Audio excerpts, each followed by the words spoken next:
Assalamualaikum warahmatullahi wabarakatuh. Ila hadratin Nabi Mustafa Muhammadin sallallahu alaihi wasallam wa ala alihi sahbihi azwaji wa dzurriyyatihi wa ahli baiti ajmain. Syaulillahi lahum al-Fatihah. Iyyaka na'budu wa iyyaka nasta'in. Siratal ladzina an'amta 'alaihim. Wa ila hadratis sultan auliya Syekh Muhyiddin Abdul Qadir Jilani qaddasallahu sirrahu wa ila hadratin al-mukarram Syekh Abdullah Barak bin Muhammad khususan Syekh Haji Ahmad Shahibul Wafadajul Arifin. Al-Fatihah. Bismillahirrahmanirrahim. Ar-Rahmanir-Rahim. Maliki yaumiddin. Iyyaka na'budu wa iyyaka nasta'in. Ihdinas siratal mustaqim. Siratal ladzina an'amta 'alaihim ghairil maghdubi 'alaihim waladdallin. Amin. Alhamdulillah. Alhamdulillahilladzi khalaqa lil insani hayatan thayyibah wa ja'ala ba'dal hayati mauta.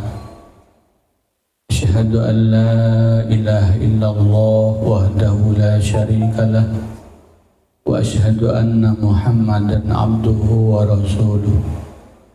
Allahumma salli wa sallim wa barik ala sayyidina wa maulana Muhammad wa ala alihi wa ashabihi wa man tabi'ahum ila yaumil qiyamah. Amma ba'du. Qala Allah ta'ala fil Qur'anil Karim. A'udzu billahi minasyaitonir rajim. Bismillahirrahmanirrahim. Tabarakalladzi biyadihil mulku wa huwa ala kulli syai'in qadir. Alladzi khalaqal mauta wal hayata liyabluwakum ayyukum ahsanu amala wa huwal azizul ghafur. Wa qala Rasulullah sallallahu alaihi wasallam aksiru dzikra hadim ladat yakni al-maut. Wa qala aidan afdalu ma qultu ana wan nabiyyuna min qabli la ilaha illallah. Ilahi anta masudi wa ridhaka matlubi adini mahabbataka wa ma'rifataka.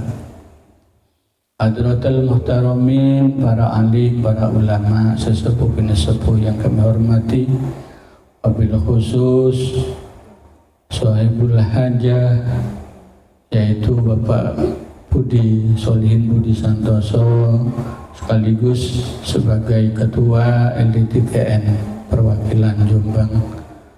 Ikhwan akhwat rahimakumullah. Pertama-tama kita panjatkan puji syukur kehadirat Allah Subhanahu wa Ta'ala atas segala limpahan rahmat, nikmat yang diberikan kepada kita, terutama nikmat sehat, sehingga kita bisa menghadiri acara rutinitas kita tiap bulan, yaitu manaqib Sultan Aulia Syekh Muhyiddin Abdul Qadir Jilani qaddasallahu sirrahul aziz. Dan mudah-mudahan kita senantiasa dalam barokah dan ridha Allah Subhanahu wa Ta'ala. Kedua kalinya sholawat serta salam semoga tetap tercurahkan kepada junjungan kita Nabi Agung Muhammad sallallahu alaihi wasallam atas segala uswatun hasanah, suri tauladan yang beliau ajarkan kepada kita sekalian, sehingga kita masih tetap dalam keadaan iman, Islam dan ihsan insyaallah. Allahumma amin. Ikhwan akhwat rahimakumullah. Allah berfirman di dalam Al-Quran, Qulir ruh min amri rabbi. Katakan hai Muhammad bahwa ruh itu adalah urusan Tuhanku.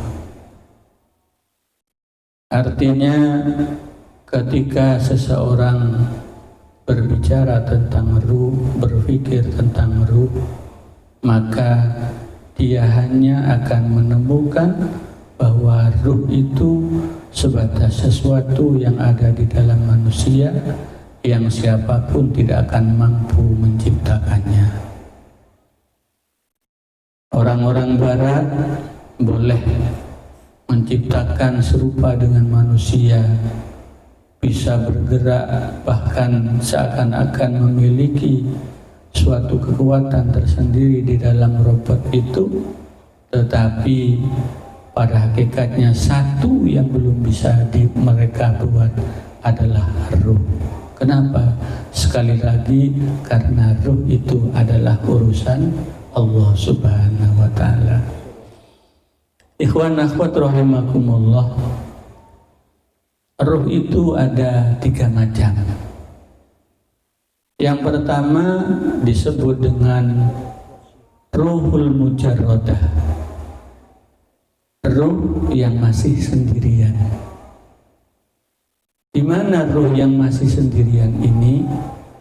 Yaitu ruh yang masih berada di Lauhil Mahfuz, ruh yang masih berada di alam ruh, di mana Allah mengumpulkan seluruh ruh-ruh manusia yang diciptakan dari sejak Nabi Adam sampai nanti akhir kiamat. Jadi semuanya ruh-ruh itu dikumpulkan di suatu tempat yang namanya alam ruh. Dan ruh ini yang belum dimasukkan ke dalam jasad itu disebut dengan ruhul mujarradah. Maka satu persatu ruh-ruh ini kemudian dimasukkanlah ke dalam jasad manusia. Setelah ruh ini dimasukkan ke dalam jasad manusia, maka ruh ini disebutlah ruhul mutasarrifah. Artinya apa? Ruh yang sudah dibungkus dengan fisik, dengan jasad. Itulah yang disebut dengan ruhul mutasarrifah. Tetapi ketika manusia sudah, atau ketika ruh ini sudah dimasukkan ke dalam jasad manusia, maka sejak itu pula dia sudah perlahan-lahan akan memulai terkontaminasi. Dengan apa? Dengan sesuatu hal yang lain yang ada di dalam diri manusia. Hakikat ruh ini adalah jiwa. Tetapi selain jiwa di dalam diri manusia, itu ada hawa, ada syahwat. Maka manusia atau ruh yang sudah masuk ke dalam jasad manusia ini, maka di situ dia akan berperang kemana akan dibawa oleh ruh ini. Maka selama menjadi ruh mutasarrifah, dia punya tanggung jawab kepada Allah Subhanahu wa Ta'ala. Apa tanggung jawabnya? Wa ma khalaqtul jinna wal insa illa liya'budun. Tidak aku ciptakan jin dan manusia kecuali untuk ibadah kepada Allah. Ini tanggung jawabnya. Ketika ada di dalam, atau ruh ini sudah ada di dalam jasad, maka selama perjalanan ruh ini berada di dalam jasad, selama itu pula semua akan terkumpul dalam sebuah catatan yang disebut dengan catatan amal, baik amal kebaikan ataupun amal keburukan. Makanya ketika seseorang itu selama hidupnya, seperti yang disampaikan di dalam Mangqobah tadi, terutama Tuan Syekh, beliau berpesan kepada putranya Abdul Razak, salah satu yang paling beliau tekankan di dalam wasiatnya itu adalah takwa kepada Allah Subhanahu wa Ta'ala. Kenapa? Karena takwa inilah yang akan menentukan jati diri yang sesungguhnya. Dan takwa ada di dalam diri manusia itu sebuah bibit yang sudah sebenarnya ada dibawa sejak dari alam ruh. Apa? Yaitu pengetahuan dan keyakinan akan adanya Allah Subhanahu wa Ta'ala. Makanya ketika masih berada di alam ruh, roh-roh ini yang tadi roh mutajarroda ini ditanya oleh Allah Subhanahu wa Ta'ala. Bagaimana pertanyaan Allah? Allah bertanya kepada roh-roh ini, alastu bi rabbikum, wahai roh-roh sekalian, bukankah aku ini adalah Tuhan kalian? Maka roh-roh ini menjawab, qalu bala syahidna, benar ya Allah, kami bersaksi engkau adalah Tuhan kami. Apa kesaksian ruh kalimat, apa kesaksian ruh yang diucapkan pada waktu itu? Tentunya adalah kalimat syahadat. Apa inti dari kalimat syahadat? Yaitu kalimat la ilaha illallah. Tuan Syekh pun menekankan kepada putranya Abdul Razak agar senantiasa bertakwa. Kenapa? Karena takwa berawal dari sebuah kalimat yang kalimatnya juga adalah la ilaha illallah.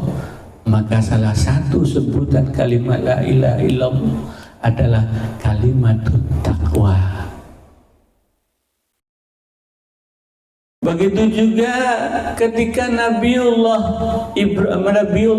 Yakub akan wafat, dikisahkan di dalam Al-Quran dengan firman-Nya Allah, am kuntum syuhada idh hadra Yaqubal maut idh qala li banihi madza ta'buduna min ba'di qalu na'budu ilahaka wa ilaha abaika Ibrahim wa Ismail wa Ishaq ilaha wahida wa nahnu lahu muslimun.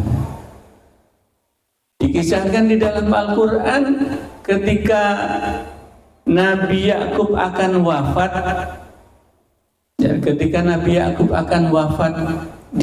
beliau bertanya kepada putra-putranya. Apa pertanyaannya?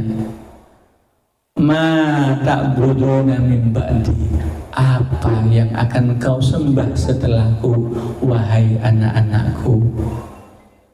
Maka setelah itu kemudian para anaknya itu menjawab, qalu na'budu ilahaka, kami akan senantiasa menyembah Tuhan engkau. Berarti Tuhannya Nabi Yakub. Ilahaka wa ilaha abaika, dan Tuhan nenek moyangmu. Siapa nenek moyang mereka dari keturunan Nabi Yakub ini? Yang pertama, wa ilaha abaika Ibrahim, yang pertama Tuhannya Nabi Ibrahim. Wa Ismail, Tuhannya Nabi Ismail. Wa Ishaq, dan Tuhannya Nabi Ishaq. Siapa Tuhan-Tuhan mereka? Ilaha wahida, yaitu Tuhan yang esa. Berarti Tuhan yang esa, kembali lagi la ilaha illallah. Wa nahnu lahu muslimun, dan kata putra Nabi Yakub, kami kepadanya akan berserah diri. Maka perjalanan ruh mutasorrifah ini ditentukan dengan amal-amal sebelum perjalanan berikutnya. Dan yang paling utama di dalam diri ruh mutasorrifah yang sudah berada di dalam jasad manusia ini tentunya adalah untuk senantiasa zikir kepada Allah Subhanahu wa Ta'ala. Maka setelah perjalanan dikirnya ini, setelah perjalanan dengan dikir la ilaha illallah, tentunya setelah itu akan mengalami perjalanan berikutnya, yaitu yang disebut dengan ruhul mutafarriqah. Yang ketiga, apa? Ruh yang kembali dipisahkan dengan jasadnya. Makanya Rasulullah Shallallahu Alaihi Wasallam bersabda, aksiru dzikra hadimil ladat. Perbanyaklah kalian mengingat-ingat pemutus kenikmatan, yakni al-maut, yaitu kematian. Maka orang-orang yang senantiasa mengingat kematian ini akan tercipta di dalam dirinya sebuah kekuatan tersendiri. Karena sudah pasti nanti manusia akan mengalami yang disebut dengan ruhul mutafarriqah, ruhnya akan dipisah dari jasadnya. Makanya kata Rasulullah lagi di dalam suatu hadis yang lain, disebutkan di dalam bentuk yang lain, yaitu man aksara dzikral mauti ukrima bisalasati asya.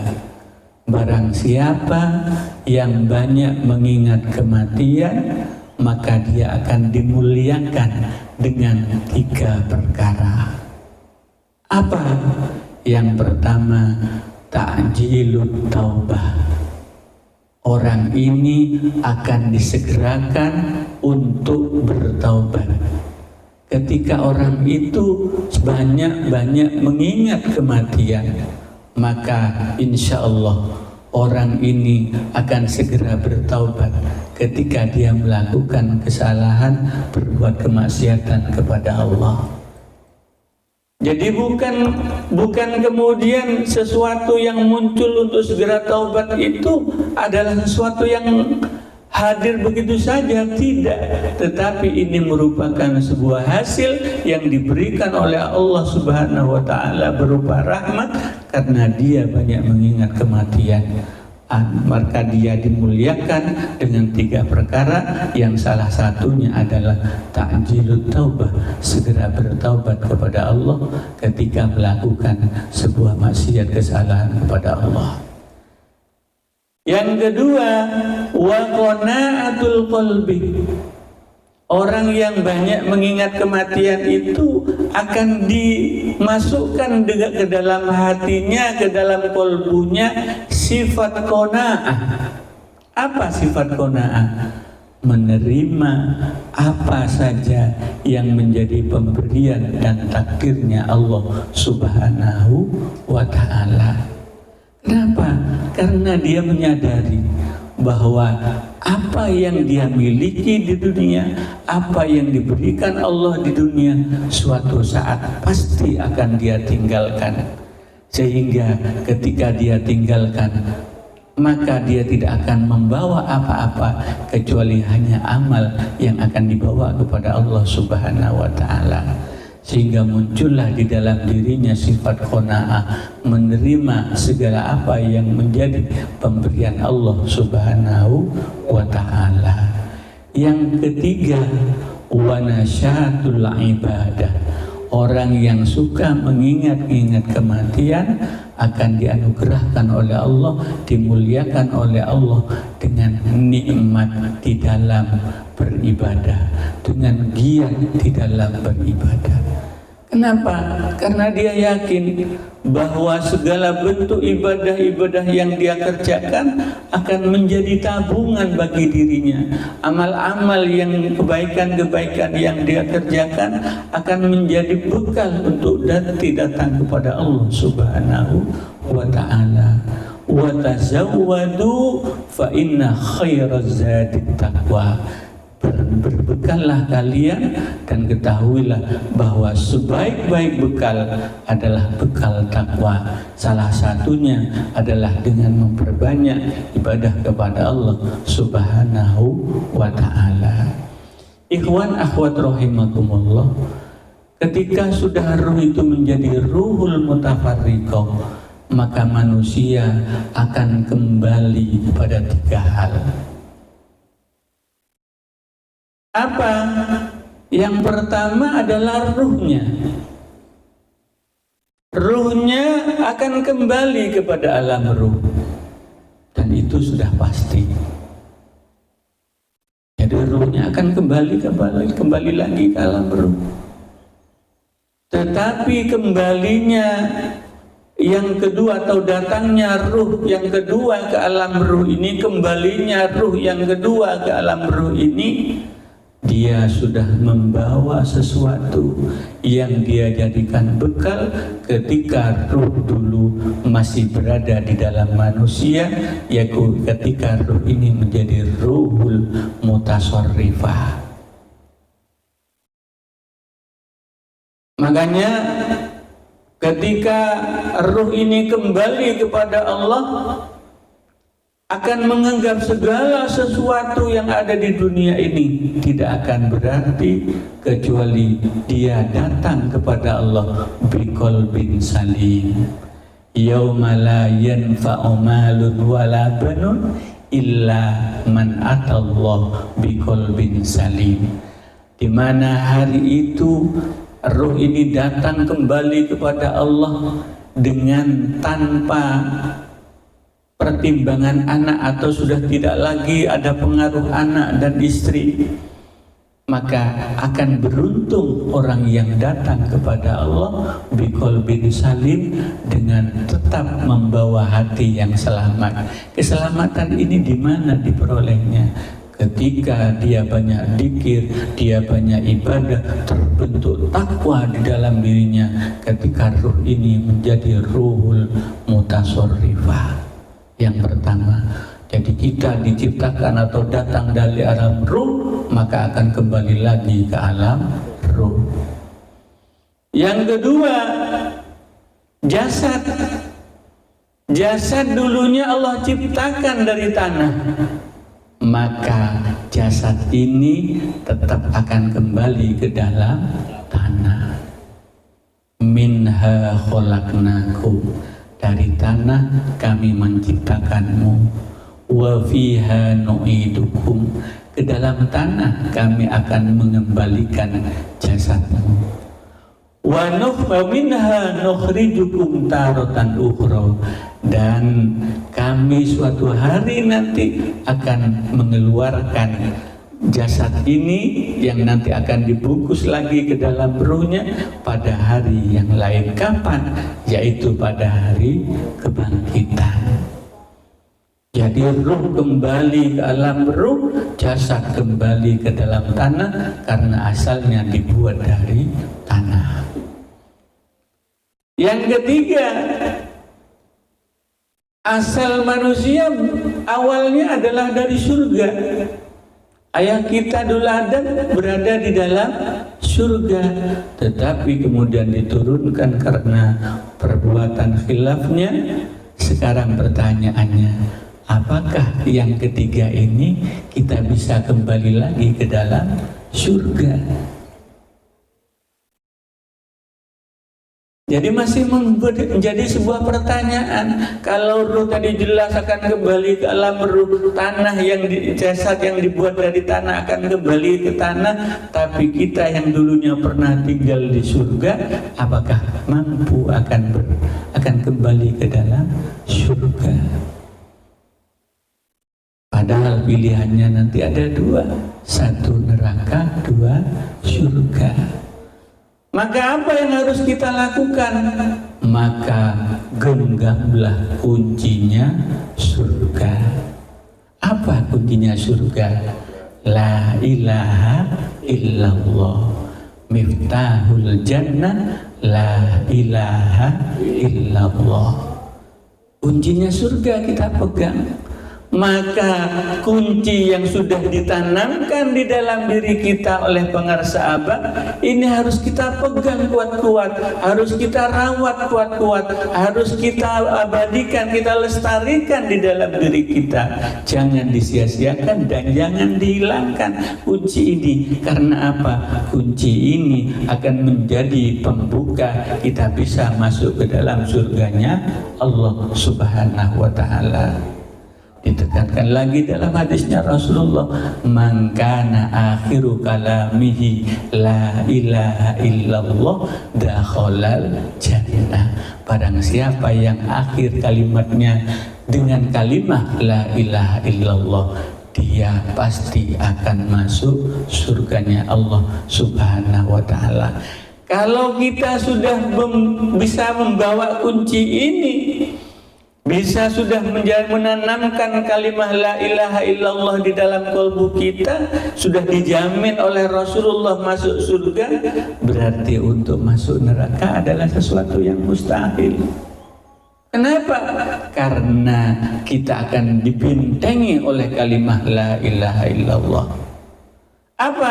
Firman Allah di dalam hadis qudsi, la ilaha illallah hisni. Kalimah la ilaha illallah adalah bentengku. Wa man qalahu dakhala hisni. Barang siapa mengucapkannya, melafalkannya dalam kehidupannya di dunia, maka dia akan masuk ke dalam bentengku. Wa man dakhala hisni umina min adabi. Dan barang siapa yang masuk ke dalam bentengku, maka dia akan selamat dari siksa api nerakaku. Berarti dengan kalimah la ilaha illallah kita akan diselamatkan oleh Allah dari api neraka.